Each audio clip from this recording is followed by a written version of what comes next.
Que hace unos días atrás repartimos papelitos para que si usted tenía alguna inquietud, algún tema que quisiera que se le predicara, se le enseñara, pues déjeme decirle que lo estoy haciendo. Desafortunadamente no voy a poder desarrollar todos los temas que apuntaron y no voy a pensar que hay un preferitismo que escogí a alguien. No, mi hermano. Quiero que usted sepa que cuando se escribieron los papelitos nadie puso su nombre, así es que yo no sé de quién son, simplemente los he tomado, he estudiado, he buscado al Señor y por dirección del Espíritu Santo hoy quiero compartirle dos temas y con respecto, respondiendo a las inquietudes que usted tiene según la Biblia, porque muchas veces nosotros podemos tener una inquietud. ¿Será que esto me es lícito? ¿Será que esto no? ¿Será que dice Dios de esto? ¿Verdad? Y yo quiero darle respuesta a esa inquietud conforme a la Biblia, mi hermano. Ahora déjeme decirle que hay muchas inquietudes en el corazón del hombre y como siempre yo les he enseñado, la Biblia es un manual actualizado. Ahora, ¿por qué le llamo yo un libro actualizado? Porque déjeme decirle que la Biblia es tan poderosa. La Biblia tiene poder, autoridad. Es más, la Biblia tiene vida propia. Es la palabra de Dios escrita, dado a los hombres, pero vuelvo a repetirle, tiene vida. Y hagamos referencia en esto, por favor, en Hebreos 4:12. Hebreos 4:12, mi hermano, cuando usted lo tenga me dice amén.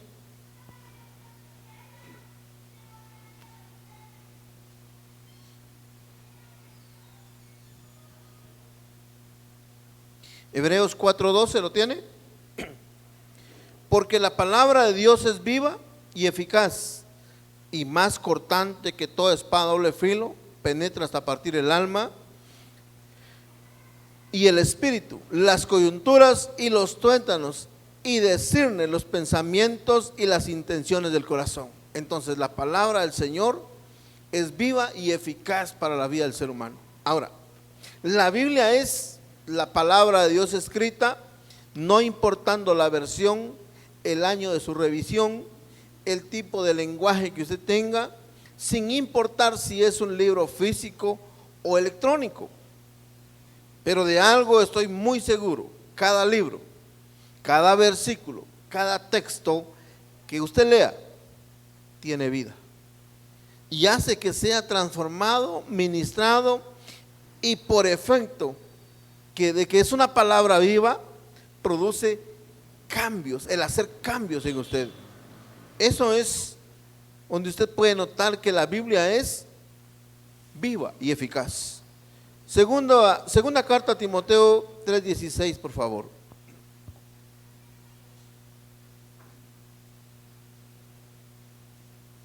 Segunda carta a Timoteo 3:16 dice: toda la escritura es inspirada por Dios, útil para enseñar, para redarguir, para corregir, para instruir en justicia. ¿Qué significa esto? Repito nuevamente, la Biblia es un manual para la humanidad. Es el manual de vida que Dios nos ha dado. Y para que el hombre alcance su plenitud en Dios, necesita poner por obra este manual, la Biblia, ¿verdad? Hoy vamos a desarrollar algunos temas, como le había dicho, quizás no todos, y quiero disculparme con los que su tema quizás nunca lo comparta, ¿verdad? Pero no es que yo no quiera, sino que yo me dirijo por el Espíritu Santo de Dios. Amén. Quiero tocar un tema, mi hermano, donde había una controversia y varios coincidieron en esta pregunta: ¿por qué los escribas y los fariseos estaban en contra de Jesús? ¿Por qué los escribas y fariseos estaban en contra de Jesús? Ahora,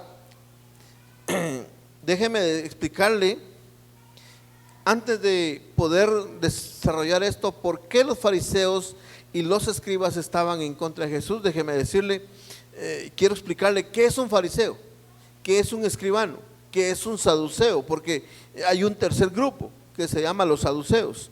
Ahora, veamos número uno, Los fariseos son un grupo político religioso integrado por la comunidad judía que surgió como clase durante el siglo III a.C. Los fariseos definían que su movimiento nació en el periodo de la cautividad a Babilonia entre el año 587 y 536 a.C. Después del exilio, la monarquía gubernamental de los israelitas se quedó en el pasado y en su lugar los judíos fundaron una comunidad mitad Estado, mitad iglesia. A diferencia de los saduceos, descendientes del sumo sacerdote Sadoc. Entonces, los saduceos son los descendientes del sumo sacerdote Sadoc. Estos realmente son legalmente levitas de genealogía, mientras que los fariseos no todos eran levitas. Ahora, los fariseos consiguieron que su interpretación fueran aceptadas por la mayoría de los judíos, porque una vez que el templo cae, estamos hablando de la segunda vez que el templo fue destruido, toman el control de una manera oficial el judaísmo en Israel, transformaron el culto y trasladaron a la sinagoga a casas de reunión. En otras palabras, este grupo surgió por la necesidad, mi hermano, de liderazgo después de la destrucción del templo. Un grupo político religioso. No voy a decir que así son, pero le voy a poner un ejemplo. En esta área casi ya no funcionan los famosos alcaldes auxiliares, pero se recuerda antes. En el área rural esto tiene mucha influencia. Los alcaldes auxiliares, mi hermano, son gente líder, política, hablemos de Guatemala, donde en ciertas comunidades ellos son líderes de la comunidad en ámbito político, pero muchos también son líderes en el ámbito espiritual. Entonces ve algo similar sucedió en aquel entonces. El templo fue destruido, no había dónde ir a adorar, no había dinero para reconstruirlo, no había una dirección de parte de Dios, y se levanta este grupo, los fariseos, los saduceos, y se van a hacer la obra de las casas como líderes, pero no solo como un líder instruido en el conocimiento del Señor, sino como un líder político. Y esto fue agarrando auge y creció a tal manera que se volvió un grupo grande en el cual se hacían llamar maestros, rabinos. Ahora, ¿quiénes eran los escribas? Este es otro grupo. ¿Qué hacían en el momento, en el tiempo de Jesús? El surgimiento de los escribas se remonta al siglo IV a la cultura egipcia, la cual utilizaba escribas para que copiaran, contabilizaran, clasificaran datos en papiros, jeroglíficos y otras cosas. Así los escribas gozaban de un alto rango en la casa del faraón y eran considerados los hombres más instruidos. Eran hombres letrados, eran hombres que tenían conocimiento, habían ido a estudiar. El término latín escriba del hebreo sofer transmiten la idea del secretario, copista o escribano, y asimismo de una persona instruida intelectualmente. La labor de los escribas era considerada muy amplia e importante, y ellos eran vistos como maestros, como rabinos. Entonces era gente, mi hermano, que estuvo en el consejo del Sanedrín, era gente que gobernaba. Déjeme decirle que los fariseos era un grupo con mucho poder político, que tenían hasta la capacidad de poder juzgar a la gente e incluso enviarlos a la muerte. Y hay textos bíblicos que avalan esto que le estoy hablando. Pero, mi hermano, ¿por qué estos no se llevaban con Jesús? ¿Cuál era la diferencia? Y veamos lo que dice Mateo 23:1. Busque rápidamente Mateo 23:1, lo vamos a leer hasta el verso, leámoslo hasta el verso 12. Mateo 23:1. Entonces habló Jesús a la gente y a sus discípulos diciendo: en la cátedra de Moisés se sientan los escribas, y los fariseos. Así que todo lo que os digan, que guardéis, guardadlo y hacedlo más, y no hagáis conforme a sus obras. Porque dicen y no hacen, porque atan cargas pesadas y difíciles de llevar, y las ponen sobre los hombros de los hombres, pero ellos ni con un dedo quieren moverlas. Antes hacen todas sus obras para ser vistos por los hombres, pues ensanchan sus flaquerías y extienden los flecos de sus mantos. Y aman los primeros asientos en las cenas y en las primeras sillas de las sinagogas, y las salutaciones en las plazas, y que los hombres los llamen rabí, rabí. Pero vosotros no queréis que os llamen rabí, porque uno es vuestro maestro, el Cristo, y todos vosotros sois hermanos. No os llame Padre vuestro a nadie en la tierra, porque uno es vuestro Padre que está en los cielos. Ni sean llamados maestros, porque uno es vuestro maestro, el Cristo. El que es mayor de vosotros sea vuestro siervo, porque el que se enaltece será humillado, y el que se humilla será enaltecido. Ahora veamos algo. Si la palabra de Dios es un manual de vida, si la palabra del Señor, mi hermano, es viva y eficaz, ¿qué pasó con esta gente? ¿Por qué en ellos no tuvo un efecto? Porque a pesar de que eran hombres conocedores de la ley, era gente muy letrada, gente muy conocedora, y aplicaban la Biblia, mi hermano, al pie de la letra. Ellos, para tratar asuntos judiciales, por decirle algo y juzgar a alguien, hacían conforme a las escrituras, conforme a la ley mosaica. Tenían el conocimiento. Pero ¿por qué en sus vidas no hacía efecto? Si la palabra de Dios es viva y eficaz y más poderosa y cortante que cualquier espada a doble filo. ¿Qué pasó entonces? Estos hombres, mi hermano, eran gente muy religiosa, y eso mismo pasa al día de hoy. Déjeme decirle, mi hermano, que eso mismo se puede vivir hoy en el Evangelio, y no le voy a hablar de otras religiones, le voy a hablar del mismo pueblo de Dios, de la iglesia de Jesucristo.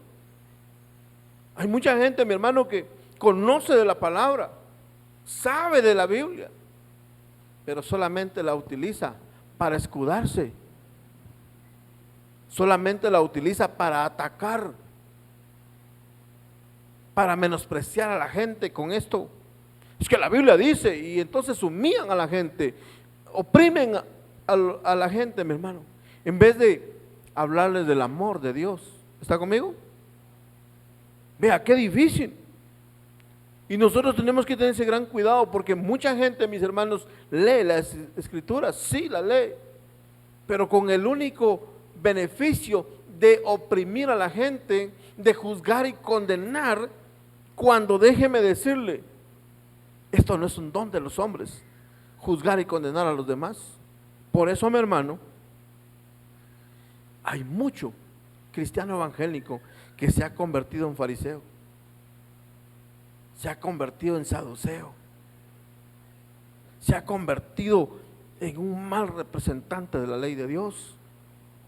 Por eso, mi hermano, tenemos que tener cuidado.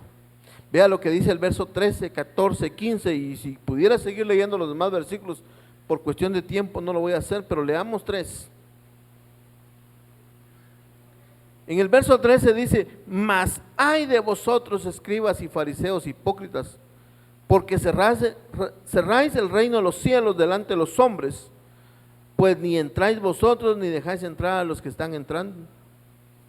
Verso 14: ay de vosotros, escribas y fariseos hipócritas, porque devoráis la casa de las viudas, y como pretexto hacéis largas oraciones por estos, recibiréis mayor condenación.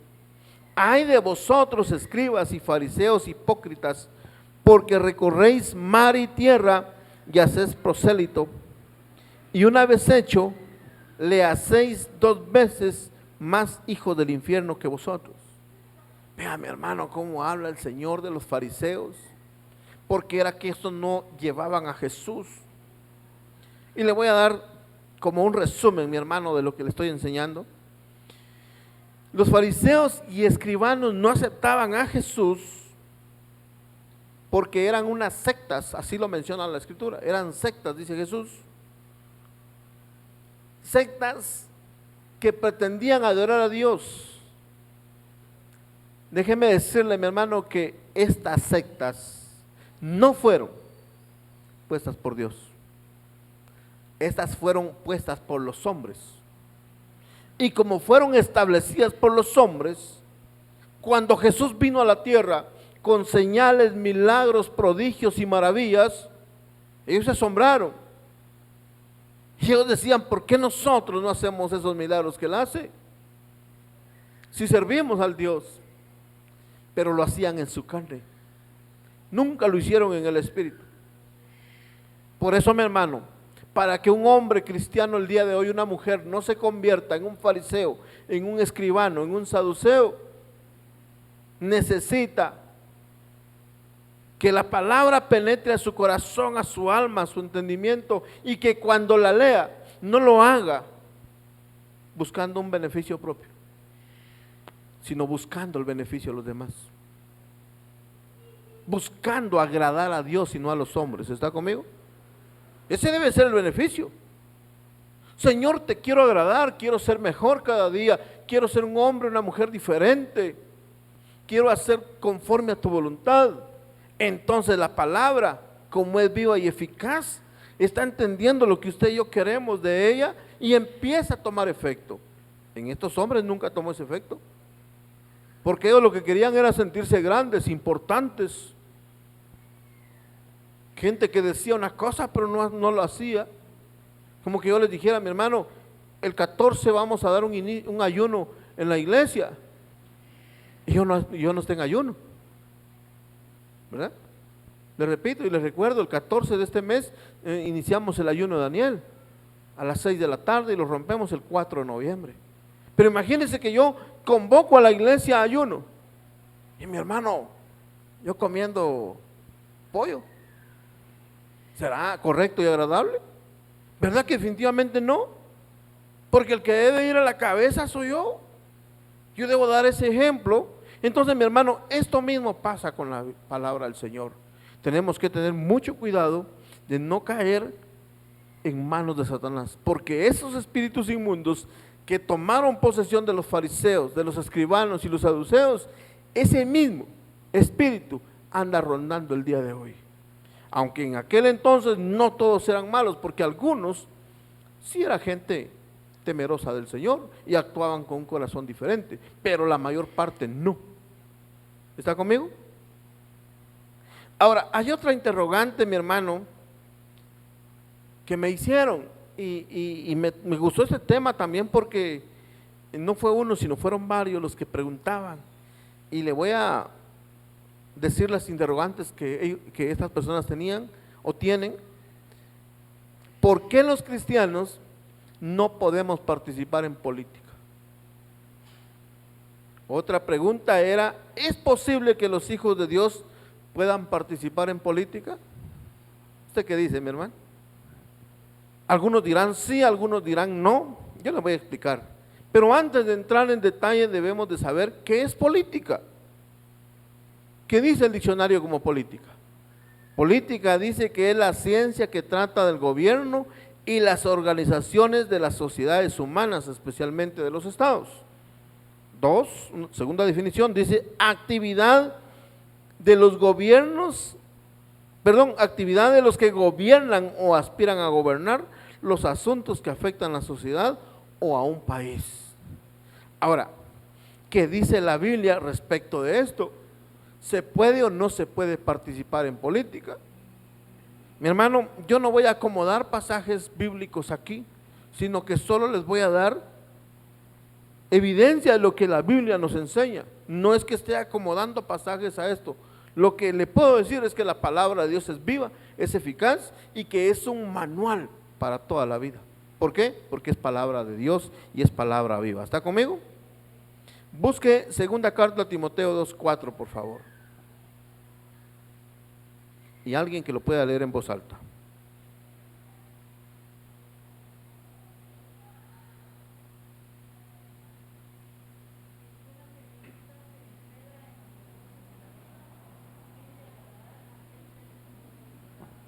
ninguno que milita, dice.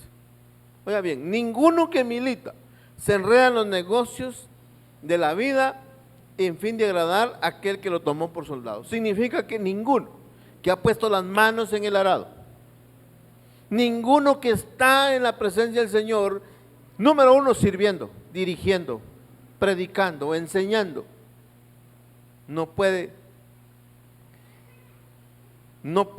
dedicarse al mundo.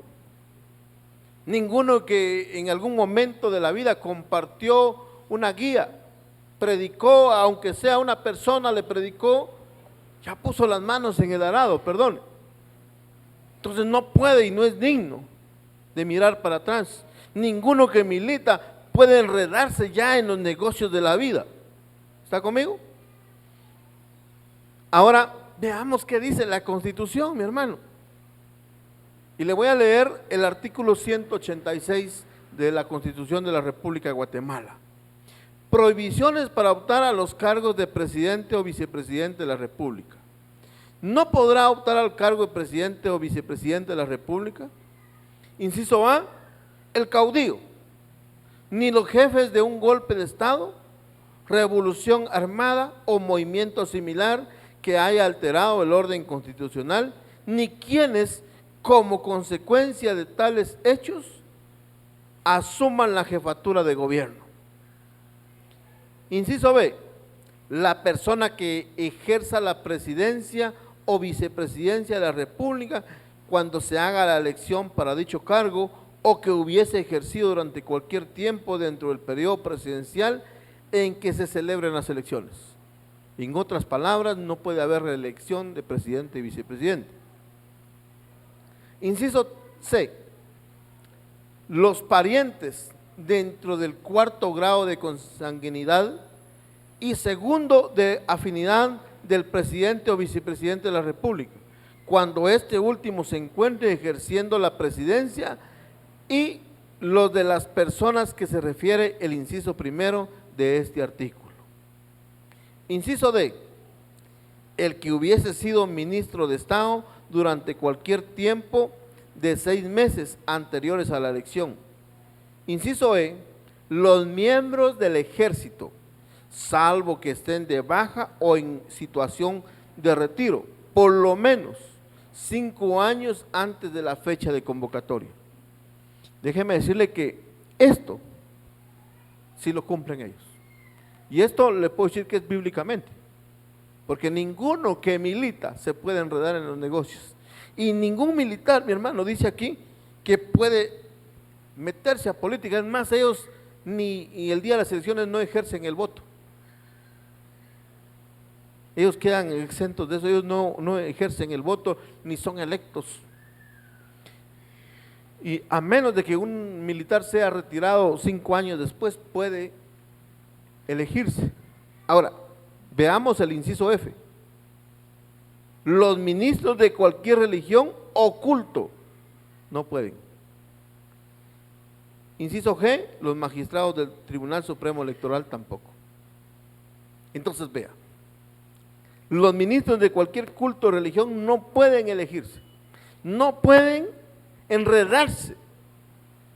Y mi hermano, se recuerda que en años anteriores hubo un varón, no voy a levantar mi mano contra el siervo, es un ungido de Dios, es un hombre de Dios, pero él, mi hermano, para optar al cargo de presidente, tuvo que renunciar al ministerio pastoral.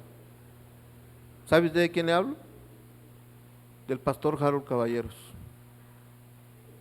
Imagínense, mi hermano, y vuelvo a repetir, no estoy levantando mi mano contra este varón de Dios, solamente lo pongo como referencia porque hay que enseñar y explicarle a la gente.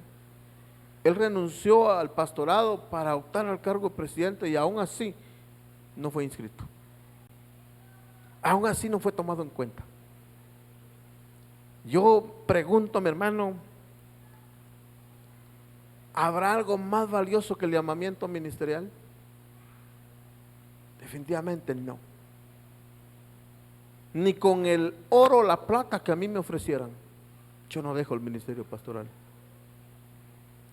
Mi hermano, a mí me impresiona porque A este hombre le dieron palabra, profecía, y realmente fue una profecía que no era de Dios. Fuese de Dios, se hubiera cumplido. Pero a él lo engañaron. Anda Satanás como león rugiente. En la mañana ponía un ejemplo, mi hermano. Hay una cantante guatemalteca, no sé de qué lugar sea, pero tiene una voz y es muy parecida a una cantante mexicana. ¿Usted sabe el nombre de esta muchacha?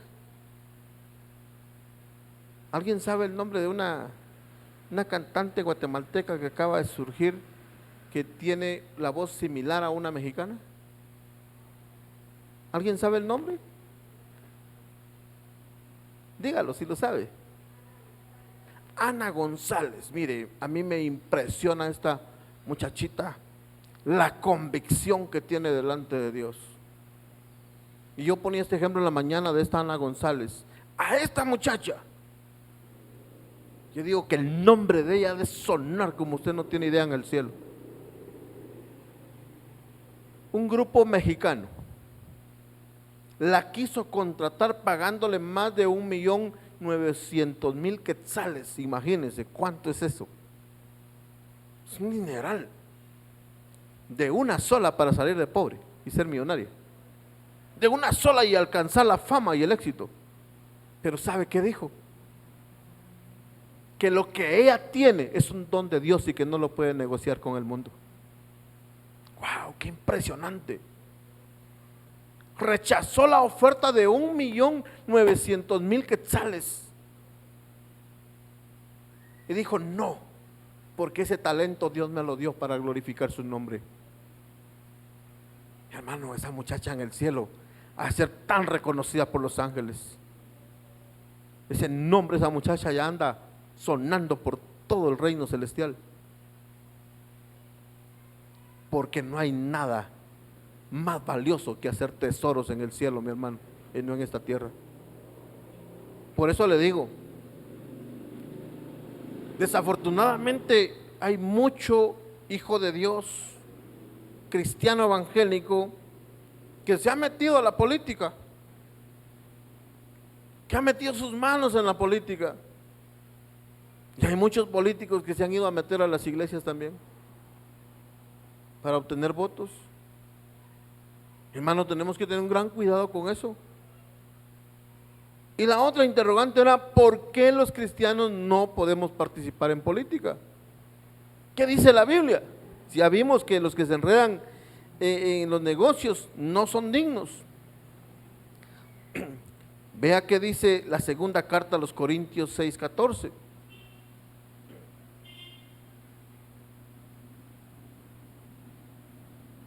Segunda carta a los Corintios 6:14. Y se apura mi hermano a buscar porque ya el tiempo nos alcanzó. No os unáis a yugo desigual con los incrédulos, porque qué compañerismo tiene la justicia con la injusticia, y qué comunión la luz con las tinieblas, y qué concordia Cristo con Belial, o qué parte el creyente con el incrédulo, y qué acuerdo hay entre el templo de Dios y los ídolos. Porque vosotros sois templo del Dios viviente, como Dios dijo, habitaré y andaré ante ellos, y seré su Dios, y ellos serán mi pueblo. Por lo cual salid en medio de ellos, y apartaos, dice el Señor, y no toquéis lo inmundo. Y yo os recibiré, y seré para vosotros por padre, y vosotros me seréis hijos e hijas, dice el Señor Todopoderoso. Vea, mi hermano, es impresionante esto. Es impresionante. ¿Por qué es que no podemos participar en política? Porque el Señor dice que no nos unamos, no nos contaminemos. Y otra pregunta que hicieron acerca de este asunto: ¿es posible que los hijos de Dios puedan participar en política? ¿Qué dice usted, mi hermano? ¿Es posible que los hijos de Dios puedan participar en política? Está duro y difícil, pero déjeme responderle. Porque algunos dirán, pastor, ¿y José? José estuvo en política, ¿sí o no? Fue gobernador de Egipto, ¿sí o no? ¿Y se puede entonces o no? Salomón, rey. David, rey. Saúl, rey. Y todos los reyes. ¿Se puede o no se puede entonces? Déjeme decirle, mi hermano, hay una pequeña posibilidad para participar, pero yo le voy a decir algo, de los que estamos aquí, ni uno. Ay, pastor, ¿y por qué? Déjeme explicarle con la Biblia, porque para eso vino. Déjeme decirle, mi hermano, que los que estamos aquí, todos en una o en otra ocasión pusimos las manos en el arado, ¿sí o no? Y por ende usted y yo ya no podemos. Es más, así como hay requisitos para ser un siervo de Dios, también hay requisitos o impedimentos para ser un presidente, también hay requisitos para que un hijo de Dios pueda participar en política. Y esto, mi hermano, sí complica las cosas, porque para comenzar, alguien que quiera participar en política tendría que formarse desde niño, desde cero. Por eso le digo, una persona adulta con todo un pasado, un recorrido, mi hermano, si va a llegar a la política, lo único que va a llegar es a contaminarse, a echarse a perder. Mire, el presidente Jimmy dijo en su momento que era cristiano evangélico, ¿sí o no? Pero participó en actividades católicas. Ahí se miró en algunas noticias donde estaba dentro de la iglesia. Aunque no se persinaba y no hacía todo lo que los demás hacían, ahí estaba metido en la idolatría. Participó en actividades de brujería y hechicería. Ay, pastor, ¿y usted por qué dice eso? ¿Acaso no estuvo en algunos cultos de sacerdotes mayas? También fue visto. Hermano, para que alguien esté en los negocios de gobierno, tiene que ser alguien que comience a nacer y que se empiece a instruir con ese objetivo, como el caso de Daniel, el profeta Daniel, un hombre que lo llevaron al gobierno, pero dice la escritura que no se contaminó con comida y bebida, y usted sabe la historia. Como el caso de José el soñador. Mi hermano José, antes de ejercer ministerio de gobierno, si así lo podemos ver, un hombre que lo vendieron, fue esclavo, estuvo preso, y en todas esas pruebas se guardó. Por eso lo digo aquí, no creo que haya alguien que esté preparado para eso, a excepción de aquellos, y le quiero dar las características, mi hermano. Busque conmigo primero en Lucas 2:23, por favor, y ahí vamos a ir entendiendo.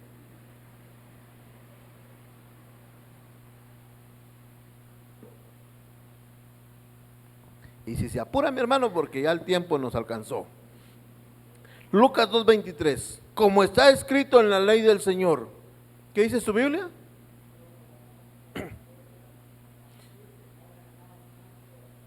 Todo varón que abriere la matriz será llamado santo al Señor. Vaya conmigo, Éxodo 13:1.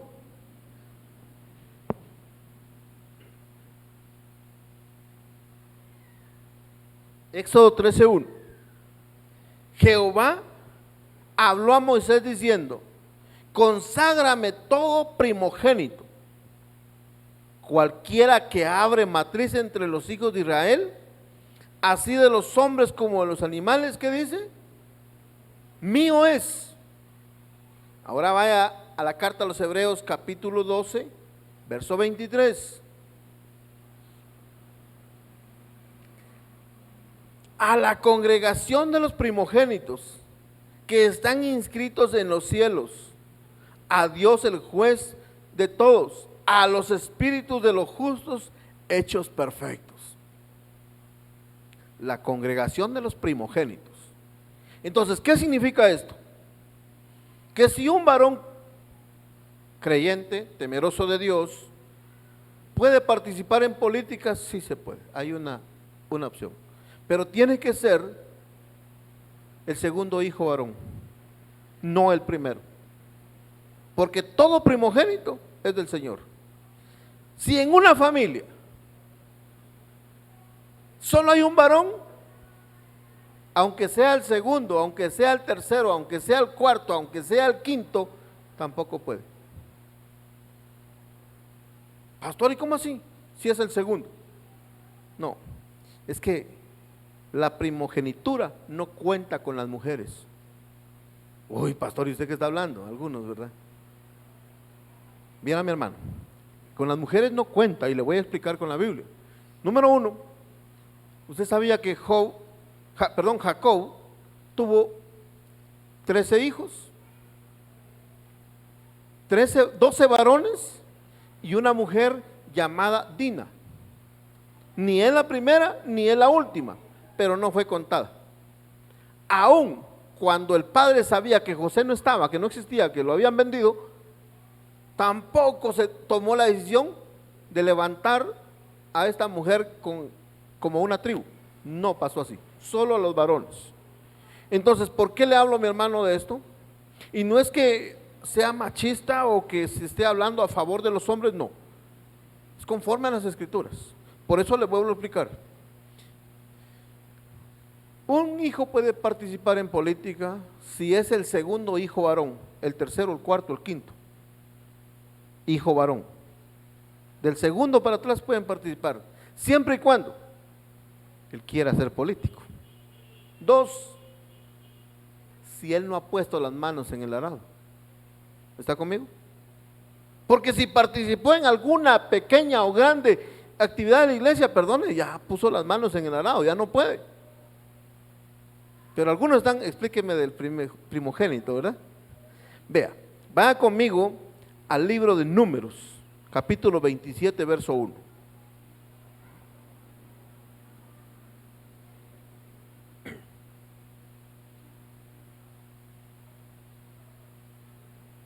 Números 27, 1, en adelante.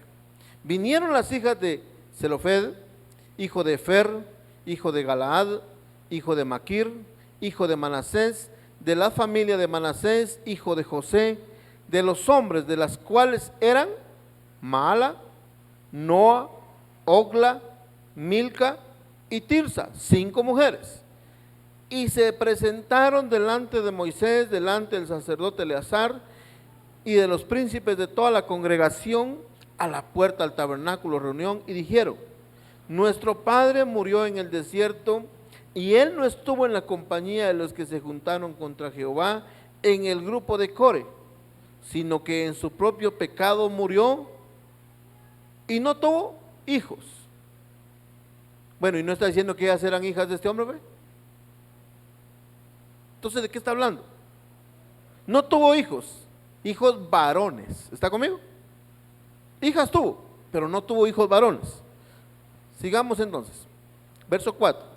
¿Por qué será quitado el nombre de nuestro padre de entre la familia? Por no haber tenido hijo. Danos heredad entre los hermanos de nuestro padre. Ahora, hagamos otro detallito aquí. Vea.